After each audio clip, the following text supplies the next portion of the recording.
मैं हमेशा एक बात कहती हूँ और मेरी इस बात को आप चैलेंज कर सकते हैं, कहीं भी चैलेंज कर लें, मर्द कभी एक औरत के साथ नहीं रहता। कैसी बात है? पॉसिबल ही नहीं, वाकई पॉसिबल ही नहीं। तो अगर प्यार मोहब्बत से शादी नहीं, प्यार मोहब्बत देखें, मोहब्बत जहाँ हो वहां तो महबूब एक ही होता है ना। मोहब्बत, मैं तो आज की जेन जी की बात कर रही हूँ। जो टॉपिक आपका है वो जेन जी के साथ रिलेट करता है, वो हमारी जनरेशन के साथ या उससे पहली जनरेशन के साथ रिलेट नहीं करता। अब मुझे प्रूफ करें कैसे? मुझे ये मैं बताती हूँ आपको। बिल्कुल, आज से 10-15 साल पहले जो कपल होते थे ना, उनकी आपस में एक बाउंडिंग होती थी, इज्जत होती थी, रिस्पेक्ट होती थी और मोहब्बत का एलिमेंट लाजमी होता था। औरत को कहा जाता था कि जिसके साथ तुम्हारी शादी कर दी गई है ना, ये तुम्हारे लिए सब कुछ है। और वो उसका एक मेंटली कॉन्सेप्ट होता था कि ये मेरा शौहर नहीं है, मेरा दोस्त भी है, मेरे लिए सब कुछ है। और वो ये कॉन्सेप्ट लेके जो दूसरे घर जाती थी, ससुराल वाले जितने मर्जी सख्त होते थे, लेकिन शौहर जो है वो स्टैंड लेता था। आज का लड़का अपने घर वालों के सामने अपनी बीवी के लिए स्टैंड नहीं लेता। आज की लड़की अपने घर वालों के सामने अगर लड़के के लिए स्टैंड ले भी ले तो वो उसके घर वालों की जो है वो कोई बात बर्दाश्त करने के लिए तैयार नहीं है। इसमें मुझे ये बात समझ नहीं आई कि एक लड़का जो है वो एक औरत के साथ रह ही नहीं सकता। हाँ, नहीं रह बहुत सी सकता। औरतें चाहिए। आज के दौर में तो ये नहीं हो सकता। आज के दौर में तो ये बिल्कुल पॉसिबल नहीं है। शादी के बाद भी उसको जी, शादी के बाद भी वो जो है वो बहुत सारे लोग धोखा दे देते हैं। लव मैरिज करके भी जो है वो अपने माँ बाप की पसंद की शादी की तरफ जो है वो चले जाते हैं। और माँ बाप की अगर ज़्यादा जो है वो उनको प्रेशर हो तो फिर वो अपनी लव मैरिज भी छोड़ देते हैं, उस लड़की की ज़िंदगी बर्बाद कर देते हैं जिसके साथ 8-8, 9-9 साल पुराना जो है वो उन्होंने अपना रिलेशनशिप रखा होता है। आजकल तो हम किस दौर से गुजर रहे हैं, मैं तो इस्तगफार करके ये बात कहूँगी, लोग लिविंग रिलेशनशिप में आ गए हैं कि वो शादी करना जो है वो पसंद नहीं कर रहे हैं और लिविंग रिलेशनशिप में है, बगैर शादी के, बगैर निकाह के। औरतें एग्री हैं इस चीज को लेकर? औरतें ही तो एग्री हैं जिसकी वजह से ये सब कुछ हो रहा है। बेसिकली प्रॉब्लम यही आ रहा है। मर्द तो देखें, जब से मर्द को बनाया गया है तब से मर्द के साथ जो है वो एक चीज अटैच कर दी गई है कि मर्द 4 शादियां कर सकता है। अब मर्द 4 शादियां किन कंडीशन में कर सकता है, वो कंडीशन जो है वो मर्दों को नहीं अंदाजा। लेकिन एक औरत जो है, एक औरत जो है, उसको इस्लाम की तरफ से भी इजाजत नहीं है कि वो निकाह पे निकाह कर ले। उसका जिससे निकाह हो गया है, जब वो निकाह टूटेगा तो वो अगले निकाह की तरफ जाएगी। लेकिन मर्द क्या करता है कि एक औरत को निकाह में रख के दूसरा निकाह जो है वो कर भी लेता है खुफिया तौर पे, और पहली बीवी को पता भी नहीं होता, और फिर उसके बाद जो है वो एक साइकोलॉजिकली एक सिचुएशन शुरू हो जाती है। मुझे एक चीज समझ नहीं है, एक तरफ आपने मुझे ये कहा है कि वो शादी नहीं करता, ठीक है, एक औरत उसका अगर कर ले नहीं होता, और अभी आप कह रही है कि दो। मैंने आपको एक चीज बता दी है, मर्द एक औरत के साथ नहीं रहता। असल में पॉसिबल नहीं है। नबिया की बात पे, नबिया की बात ठीक है टू सम एक्सटेंट, लेकिन उसमें बहुत सारे फैक्टर्स जो हैं ना वो हैं। फिजा, आज की बात नहीं, हम जेंजीज के बारे में बात ज़रूर कर सकते हैं कि अभी रिलेशनशिप के डायनामिक्स चेंज हो गए हैं। अच्छा, एक कॉल अटेंड कर लेती हूँ, फिर मैं आपका मौक़िफ़ लूंगी। सैफ की कॉल है। अस्सलाम वालेकुम सैफ। वालेकुम अस्सलाम मैम, क्या हाल है? ठीक है, शुक्र अल्हम्दुलिल्लाह। अभी तक जितनी गुफ्तगू हुई है हमारे टॉपिक के हिसाब से, आप क्या कहना चाहेंगे उस पर? पहले नंबर पे तो मैम आपका शो काफी अच्छा है और काफी कंफर्टेबल है फैमिलीज के लिए। बहुत शुक्रिया। तो मैं भी इसको देखता हूँ, मेरी फैमिलीज भी देखती है। शुक्रिया और थैंक यू, आप ये हमारे लिए कर रहे हैं। और दूसरे नंबर पे आपने जो आज लेक्चर ओपन किया हुआ ना, ये लेक्चर बहुत अच्छे वाला है। तो ऐसे है मैम कि मुझे ना, मैं शादीशुदा मैरिड हूँ। ओके। मेरे 3 बच्चे हैं माशाल्लाह, लेकिन ना एक मुझे ना रॉन्ग नंबर से कॉल आई है। वो लड़की मुझे ना फोर्स कर रही है कि आप मेरे साथ दोस्ती करें, आप मेरे साथ। तो इसके हवाले से मैं आपसे कुछ हेल्प लेना चाहता हूँ कि ये आपके हवाले से इसको कैसे मैनेज किया जाए। तो आप मुझे बताएं, रॉन्ग नंबर से आपको एक ही बार कॉल आई है या फिर बार बार कॉल आती है आपको और आपसे बात करती है वो? ये कॉल नहीं, व्हाट्सएप पे मैसेज आया हुआ था। तो वो भी ठीक है, लड़की है यूनिवर्सिटी। मतलब आपको नहीं पता कि कौन है, बस एक ही दफ़ा मैसेज आया आपको और आप परेशान है कि कौन है लड़की, क्यों ऐसे मैसेज कर रही है? मैसेज की उसकी क्या, उसमें लिखती क्या है, आपको क्या बात करती है? कोई हार्ट बना के भेजती है आपको, कोई आई लव यू कहती है, कोई I want to see you, meet you, इस तरह कोई बात करती है? क्या कहती है आपको?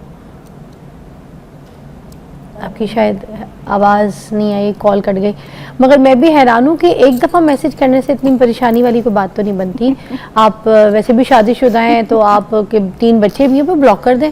झंग से मिसेस आसिम की कॉल है। अक्सर जो है आपको फेसबुक पे भी आपको इधर उधर मर्द ही औरतें बन के बातें करते हुए नजर आएंगे। अल्लाह करे बिगर नंबर मर्द ही हो, 3 बच्चे आप बिगर नंबर ऑफ मेन जो कि औरतों की डीपीज लगा के औरतें बन के लड़कियों से भी बातें करते हैं और मर्दों से भी बातें करते हैं। औरत को आप इतना ज्यादा खराब नहीं साबित कर सकते। I love you. साइकोलॉजी मर्दों की साइकोलॉजी समझ गए ना वो वाले मर्द कि ये औरत जो है वो जब मैसेज करेगी तो ये लाजमी जो है वो क्रियोसिटी में जाएंगे किसने मैसेज किया। अच्छा, मैंने कहाँ से एक है। और चीज देखी मिसेज आसिम के कॉल में, मगर मैं पहले एक बात क्लियर कर दूं कि ना मैंने देखा है मर्दों को बड़ी खुशी होती है हल्की सी कहीं औरत की कोई बुराई हो जाए ना तो कहते हैं बढ़ चढ़ के हिस्सा लो, पूरा फायदा कर दो, है ना। खैर अब मिसेज आसिम से बात करते हैं। अस्सलाम वालेकुम मिसेज आसिम, कैसी है? अस्सलाम वालेकुम मिसेस आसिम, कॉल ड्रॉप हो गई, सो सॉरी। अच्छा दोबारा कॉल कर लीजिएगा। हाँ हम आ गए थे। अवेलेबिलिटी पे है ना, जब मर्द को कोई चीज अवेलेबल होगी तो वो जाहिर है उसकी अंदर जो है वो जाएगा कि भाई ये क्या चीज है। नहीं। और आपको अवेलेबिलिटी पर है, जब आपको मर्द अवेलेबल ही नहीं होगी एक औरत मर्द को तो वो कहाँ जाके जो है वो चक्कर चलाएगा, मुझे बताएं। अच्छा एक चीज मुझे बताएं, नहीं, पहले जी। शादियां होती थी तो पहले कहती थी ना लड़कियां कि भाई मैं इस घर में शादी होके जाऊंगी तो मैं दुआ करती हूँ कि मैं अपने कदम ऐसे लेके जाऊं कि मैं इस लड़के को कामयाब कर दूं, मैं इसको बना दूंगी, अपने शौहर को मैं शहंशाह बना दूंगी। मगर आज की लड़की ये दुआ करती है कि भाई मैं जिसके घर शादी करके जाऊं ना वो पहले से सेट हो, पैसे वाला हो, मेरे पर लाखों रुपए खर्चा करे, मेरे घर नाम मेरे प्रॉपर्टी करे, मुझे गाड़ी दे, मुझे क्रूजर दे, ये दे वो दे, ये लाइफस्टाइल हो मेरा। फर्क नहीं हो गई सोच औरत की? बिल्कुल फ़र्क हो गई है। हम एज इंसान रिलेशनशिप्स की एक्सपेक्टेशंस को भी अब डिफरेंट तरीके से देखते हैं। रिलेशनशिप पहले जो थे ना वो फैमिली बनाने निभाने की बात होती थी, अब ये है कि तुम्हारा मेरी ज़िंदगी में शामिल होने से मैं जहाँ खड़ा हूँ इससे मैं आगे कितना गया हूँ, मेरा लाइफस्टाइल में कितना फ़र्क पड़ा है, मेरे सोशल स्टेटस में कितना फ़र्क पड़ा है, हम दोनों के एज एन इंडिविजुअल लाइफ में कितना फ़र्क पड़ा है, मेरी इमोशनल लाइफ कितनी बेहतर हुई है, मेरी फाइनेंशियल लाइफ तुमसे कितनी बेहतर हुई है, सोशल स्टेटस। अब ज़्यादा फोकस ये चीज़ें हैं जो कि गलत नहीं है, फिज़ा गलत नहीं है ये, लेकिन इनको सिर्फ इन्हीं चीज़ों को प्रायोरिटाइज करके इंसानों को जज करना गलत है। कि सिर्फ यही एक चीज़ जब आप कह देते हैं कि जी सिर्फ पैसा ही एक आपका बेंचमार्क बन गया है, आप जब वो मुंह खोलेगा बंदा तो फिर आपको लगेगा कि इसका मुंह बंद रहना चाहिए, क्योंकि जब ये मुंह खोलता है ये अब्यूज़ करता है आपको और आपके घर को, आपकी फैमिली को अब्यूज़ करता है। बहुत सारे आपको केसेस नजर आएंगे जहाँ पे आदमी बड़े आराम से लड़की की माँ बहन और उसके पता नहीं किस किस को बड़े आराम से अब्यूज़ कर देते हैं। लड़कियां नहीं करती, लड़के करते हैं, आदमी करते हैं, और ये वो समझते हैं। मैं यहाँ पे आपसे एग्री नहीं करूंगी, लड़कियां भी करती हैं तायरा। आप बिल्कुल मुझे बताएं, लड़कियां ताने नहीं देती अपने शौहरों को? लड़कियां भी तो गंदा बोलती हैं, तेरी माँ ऐसी, तेरे बाप ने मेरे साथ ये बोला, तेरा भाई मेरे साथ किस लहजे में बात कर रहा है, तेरी बहन ने खबर जो मुझसे बात की अपने घर बैठे जाके, ये बातें भी तो होती हैं।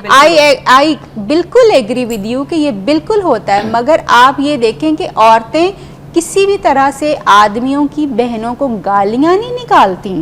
आदमी की जुबान इतनी खुल जाती है कि वो बड़े आराम से अपनी साली को, सास को और इस सबको गालियां निकालते हैं बहुत बुरी तरह।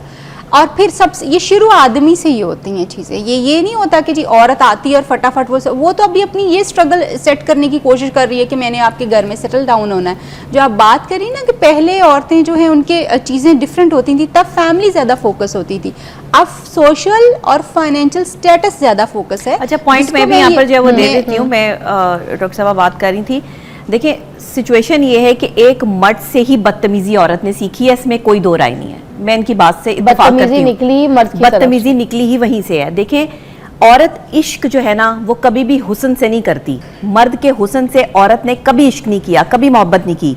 मर्द के रवैये से मोहब्बत होती है।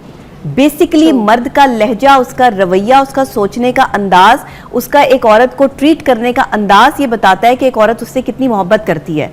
ये कहीं भी किसी दुनिया, किसी किताब, किसी साइकोलॉजी में नहीं है कि कोई आदमी बहुत हसीन है तो औरत उसके इश्क में जो है वो गिरफ्तार हो गई और वो बदतमीज आदमी है, उसको गालम गलोच करता है, उसकी क्रेडिबिलिटी को गंदा करता है तो वो उसके इश्क में पागल है। बहुत कम लड़कियां ऐसी हैं, मैंने ऐसी भी लड़कियां देखी हैं कि जो जितना मर्जी जलील होती हैं, रोजाना उनके साथ जो सलूक होता है, लेकिन जी मेरा शौहर बहुत खूबसूरत है तो मैंने इसलिए उसके साथ रहना है। ये कॉन्सेप्ट भी है। अच्छा हाँ, आजकल की लड़कियों का ये कॉन्सेप्ट है। नफसियाती प्रॉब्लम, ये नफसियाती प्रॉब्लम है, जहाँ पे आपकी इज्जत नहीं है, रिस्पेक्ट नहीं है, साइकोलॉजिकल एडिक्शन है।